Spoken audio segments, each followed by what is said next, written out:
Nama saya Heri Setiawan. Anda sedang menyaksikan No Aing TV. Ya, Boboto ketemu lagi sama saya Budi di acara No Aing TV. Dan sekarang sesi pembahasan antara pertandingan kemarin Persib Bandung melawan Semen Padang. Agak sedih. Sedih, kawan saya partnernya nggak datang, nangis kayaknya. Nangis aja, sedih ya. Dan ya mungkin sekarang juga kita kan jadi berdua aja ya, bundung muridnya. Ya, pada lemes lah. Lemes. Karena mungkin kemarin strategi kita, prediksi kita nggak didengar nih. Ya mungkin sekarang perkenalan lagi aja ya, jangan bosan-bosan ya. Dikenalkan terus. Dikenalkan lagi ya. Jadi mungkin ada siapa kan? Saya Irwan, jadi saya sudah menobatkan diri sendiri gitu ya, komentator bola khusus Persib. Jadi insya Allah ya tidak ada malpraktek lah. Tidak ada Ini saya nggak mau komentari klub lain gitu ya. Dan kontraknya waktu tak terbatas. Waktu tak terbatas. Jadi ya jangan bosan lah sama kita, tiap minggu ada terus. Nah, ya kita akan bahas pertandingan kemarin ya di Stadion Haji Agus Salim. Ya seperti diketahui oleh Boboto sealam dunia akhirat, Persib bubuk kemarin. Bubuk nanti bukan 2-0 3-0 tapi sampai 4-0. Ya kekalahan terbesar Persib di turnamen ini ya. Meskipun yang sebelumnya pernah ya 4-1 ya sama 4-1 Bayangkara. dia masih ada Satu gol lah. Nah ini dikasih kosong, kasih endok gitunya, tidak pecah telur kemarin. Dan ya gimana lah, langsung mungkin ya kita langsung ke narasumber ya, komentator khusus Persib. Ini tanggapannya gimana Kang? Iya, mohon Kang Puji. Jadi melihat pertandingan kemarin begitu di line up, ya saya pribadi begitu lihat starting line up pertama tidak sesuai harapan prediksi ya dari No Aing TV. Saya memberi komentar di sebelumnya, silakan aja dicek di video sebelumnya. Harapan saya line up-nya don't change the winning team. Jadi dengan berita bahwa fisik bagus, terus kondisi semangat juga bagus. Dari pemain line up yang ada di waktu kita melawan Persipura Jayapura berubah setidaknya di formasi depan. Ya. Kalau belakang masih tetap ya. Tetap belakang, tengah masih tetap. Tapi di depan saya sendiri ada dua pemain yang diganti. Artinya mungkin Kang Janur di sini, Prof Janur mau mencoba rotasi ya. Terus dicoba pasang Belenkoso menggantikan Pandai. Dan sama David Lali menggantikan Tantan gitu ya. Nah, di situ yang berbeda. Nah, yang menjadi catatan banyak yang ya Kang, seperti kita ketahui Kang Janur sempat komentar bahwa yang membuat buyar semuanya adalah gol pertama, gol cepat. Ya gol cepat pertama, tapi saya melihat mental Persib itu harusnya tidak seperti itu. Jadi kita pernah lah membalikan keadaan, pernah kalah waktu dulu pernah di Stadion Jalak, masih di Super League kita pernah kalah sama Arema, kita balik gitu ya. 2-0 dulu ya. 2-0 jadi terus 3-2. jadi menang 3-2. Terus sebagai tim yang punya reputasi baik, pemain-pemain yang sudah cukup matang, umumnya itu tidak terbawa dengan suasana kalah 1-0. Jadi saya melihat harapan saya begitu kalah 1-0 dengan line up yang ada, walaupun saya sendiri pribadi kurang seret dengan line up awal ya. Jadi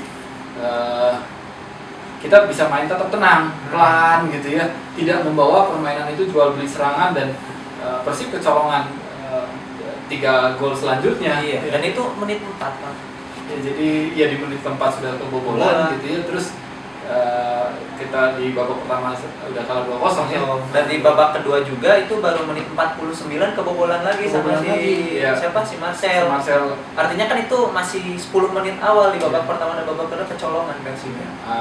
Ini yang saya lihat mungkin apakah ingin buru-buru membalikan keadaan, menyamakan kedudukan, ingin buru-buru terus kita main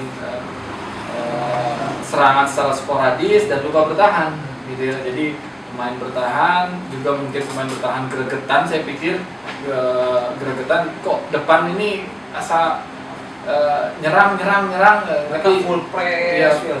Tapi seperti itu gitu, tidak ada gol. Ini juga kritik kepada pemain depan Persib, seperti komentar atau bahasan No Aing TV sebelumnya, bahwa apa yang perlu kita lihat di Persib bahwa pemain depan belum memberikan kontribusi maksimal. Ya. Gol-gol Persib masih diciptakan oleh pemain tengah, bahkan pemain belakang. Vladimir ya. Dan mungkin kan yang saya ingin bertanya ya, satu yang harus kita paling soroti gitu. Dari beberapa pertandingan kemarin seperti diketahui posisi depan itu kan bermasalah. Dan kemarin Kang Janur ini memberikan suatu starting line up yang sebenarnya di luar dugaan. Ya, Starternya untuk striker adalah Mancos ya, Belen Koso. Tanggapannya gimana nih Kang buat Belen Koso gitu? Nah, ini banyak yang menjadi sorotan, termasuk saya pribadi, termasuk yang dari komentar-komentar sebelumnya yang membahas bahwa ya secara personal ya, saya jangan dibawa ini. Saya kan Subjektif, ya, saya kurang suka deh. Ya, artinya gini, melihat ini pertandingan pekan ke-12 ya. Pekan ke-12 zero kontribusi, hampir dibilang tidak ada dari gol. Ya, terus juga tidak ada terobosan-terobosan yang berarti yang menghasilkan gol dari Belen Koso. Ini perlu kita review dengan harga yang cukup mahal, pemain termahal ya di Persib Bandung, dan mungkin di Tarabika Soccer Championship juga pemain mahal Belen Koso. Nah, ini tidak ada kontribusi gitu ya, secara chemistry apakah tidak cocok dengan pola yang diterapkan di Persib dengan pemain-pemain Persib lainnya. Ini yang saya sendiri tidak serat dengan pemain yang satu ini gitu ya. Saya sendiri masih melihat kontribusi yang lebih baik, walaupun main belakangan gitu ya, masuk belakangan itu Sergio Van Dijk. Sergio Van Dijk sudah memberikan kontribusi, setidaknya menciptakan peluang. Meskipun itu dari titik putih, putih, karena kan sebenarnya Belen Koso juga pernah dapat kesempatan dari titik putih dan tidak bisa membayar kepercayaan itu ya, lawan Bayangkara ya, karena Surabaya Bayangkara bahkan Persib kan dapat 2 kali. Ini mungkin yang dalam window transfer kedua ya, saya pribadi gitu ya, mungkin salah satu pemain yang masuk zona merah, dalam artian kita pertimbangkan untuk bisa ya tukar lah gitu ya. Berarti kalau dari pendapat dari komentator khusus Persib mah gitu tuh Boboto. Jadi Mancos teh ya mungkin ya, masuk belum ini rezekinya di Persib gitu ya, belum, karena tidak semua pemain bagus bisa berkembang di Persib kayaknya. Iya Gitu. Sama seperti pelatih asing biasanya gagal di Persib. Pelatih asing tidak bisa memberikan kontribusi. Karena yang dibutuhkan sebenarnya chemistry ya, gitu di ya. Persib itu bagaimana hubungan ya chemistry-nya saya pikir Di dalam dan di luar lapangan barangkali. Dan itu dari satu pemain depan. Yang ingin saya soroti lagi adalah terkait 2 pertandingan terakhir Persib clean sheet. Tidak kebobolan, dan man of the match pun dari pemain belakang itu Yanto Basna ya, Basreng nih, Yanto Basna. Nah, untuk pertandingan kemarin pendapatnya gimana nih? Langsung 4-0 asalnya clean sheet, dan Basna tuh gol pertama itu kena deflection Basna gitu ya. Ya mungkin performanya gimana ya? Iya.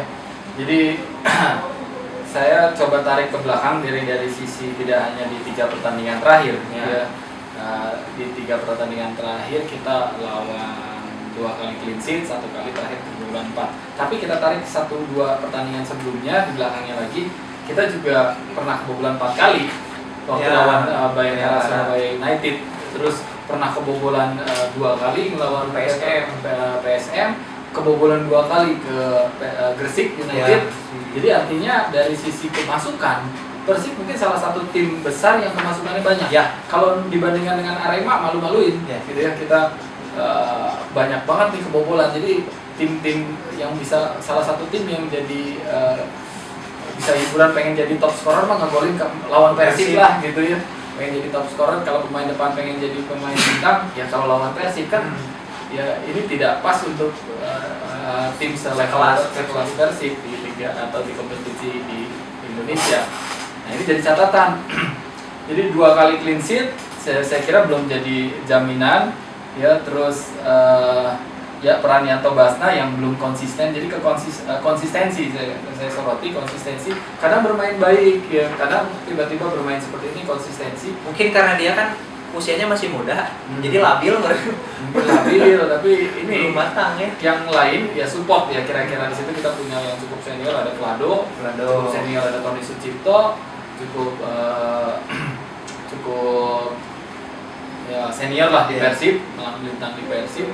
Nah, ini bisa menjadi backup. Nah, saya melihat catatan bahwa di lini belakang Persib itu belum padu, artinya konsistensi belum terbentuk. Masih naik turun lah, tiba-tiba baik, tiba-tiba buruk. Padahal udah untuk walaupun ini kompetisi, tapi ini kan sistemnya liga, jangka panjang gitu ya. tim yang konsisten lah, yang kira-kira bisa menjuarai liga. Ya konsisten bukan konsisten kalah, konsisten seri juga, kebobolan. Kebobolan, tapi konsisten dalam menjaga lini pertahanan. Tapi kalau dari Akang sendiri nih, kalau untuk dream teamnya pemain belakang sebenarnya yang paling cocok di Persib itu siapa saja sih, dari kanan, kiri, tengah?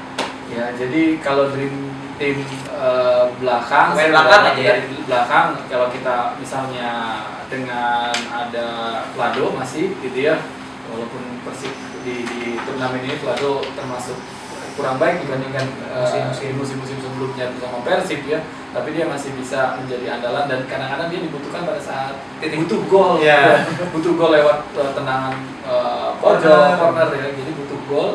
Nah ini Vlado, saya masih lebih percaya dengan Purwakayudi Sama Purwaka dengan kematangan. Saya bukan bilang Yanto Basna buruk, tapi Purwakayudi cukup matang gitu ya. dengan pengalamannya. Nah, Yanto Basna biarkan menjadi backup untuk Purwaka dan Vlado.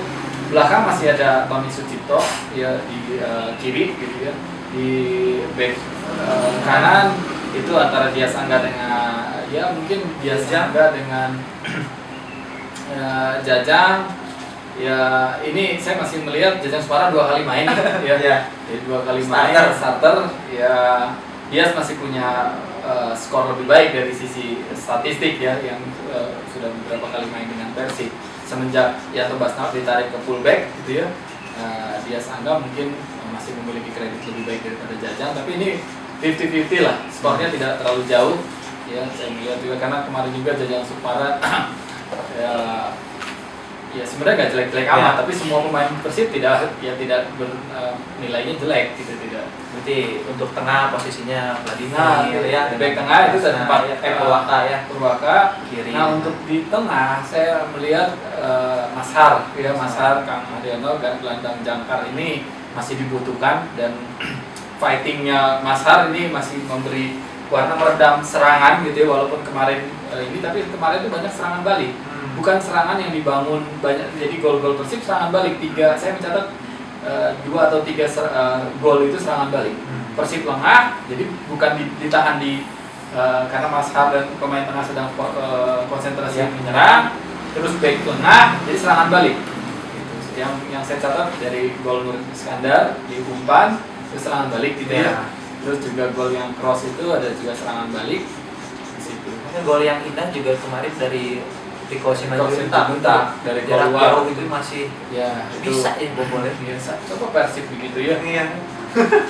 Nah, Kang mungkin untuk tengah, jadi pemain tengah saya masih ada Mas Har dan Kim juga sebenarnya cukup baik gitu ya, tapi bisa juga dia 50-50 dengan Taufik. Dia Kim dengan Taufik. Terus depan ada di pemain tengah depan agak maju itu Budiara. Terus ya kalau dari sayap semuanya sebenarnya baik gitu ya.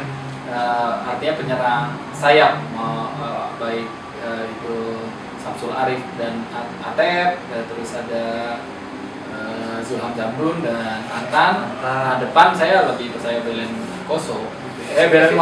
Pandai Kutan. Ya, terfokus ini. Fokus ya. Nah, kalau dari susunan pemain, apakah mungkin nggak kemarin itu diakibatkan karena faktor lapang? Nah, faktor lapang sebenarnya beberapa pengalaman Persib bermain, ya lapang di Indonesia kita tidak ada yang bilang bisa baik ya. Lapang di Indonesia sebenarnya faktor lapang dengan coba taktik kaki ke kaki sulit memang dengan faktor lapang yang kurang baik gitu ya. Nah, ini harus jadi catatan. Tapi juga saya melihat tidak besar kontribusi faktor lapang. Jadi ball position ada di Persib. Ya. Ball position, kata ngeliat pressing ada di Persib, penyelesaian akhir yang zero. Jadi mau berapa kali attention gitu ya, percobaan di Persib, nyerang, ngurung dan segala macam, tapi zero. Jadi finisher, Persib tidak punya finisher, sedangkan second line-nya juga kurang gitu ya. Nah, itu jadi faktor lapang tidak memberi poin, artinya pengaruh besar, tidak ada pengaruh besar.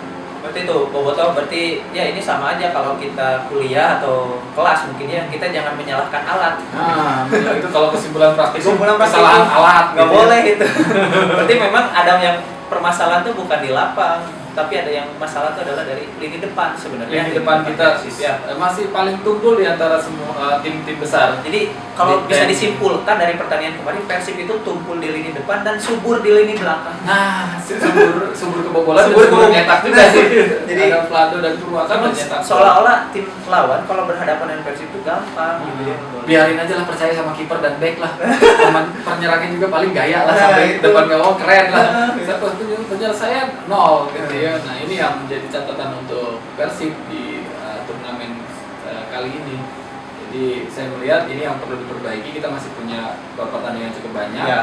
Ya, mungkin itu menjadi catatan Kang Janur bagaimana walaupun sebenarnya kalau kita mengaca ke Indonesia Liga Indonesia terakhir masih zamannya Kolibali gitu ya. Jibril Kolibali, di situ juga ada Ferdinand Silaga. Itu tidak pemain yang banyak mencetak gol, malah di tengah. Iya, iya. Persib juga ya. Konate Gitu ya, itu banyak memberikan kontribusi. Berarti kalau dari simpulan pertandingan kemarin ya jangan menyalahkan faktor lapang, berarti ya Iya. bersikap profesional aja. Dan dari hasil kemarin itu Persib tetap berada di urutan ke-7 ya. dengan 17 poin dan Semen Padang langsung merangsek Merangsek ke 4 besar. 4. Posisi 4 dengan 20 poin. Dan mungkin barangkali untuk sesi pembahasan Persib melawan Semen Padang cukup ya dari saya dan dari komentator khusus Persib. Jangan lupa Bobotoh kalau misalkan ingin berbagi saran, kritik atau misalkan ada video foto yang ingin dibagikan dengan Nuaing TV bisa di email ya. Kirim email aja ke nuaingtv@gmail.com dan jangan lupa di subscribe Nuaing TV di YouTube, di like dan di share di media sosial kamu dan kasih tahu ke teman-teman yang lain ya. Dan kalau misalkan ada yang mau dikomentari, komen aja gitu ya, jangan malu-malu, komen aja di bawahnya ya langsung ya di Nuaing TV. Barangkali begitu, cukup sekian. Saya Puji. Saya Irwan.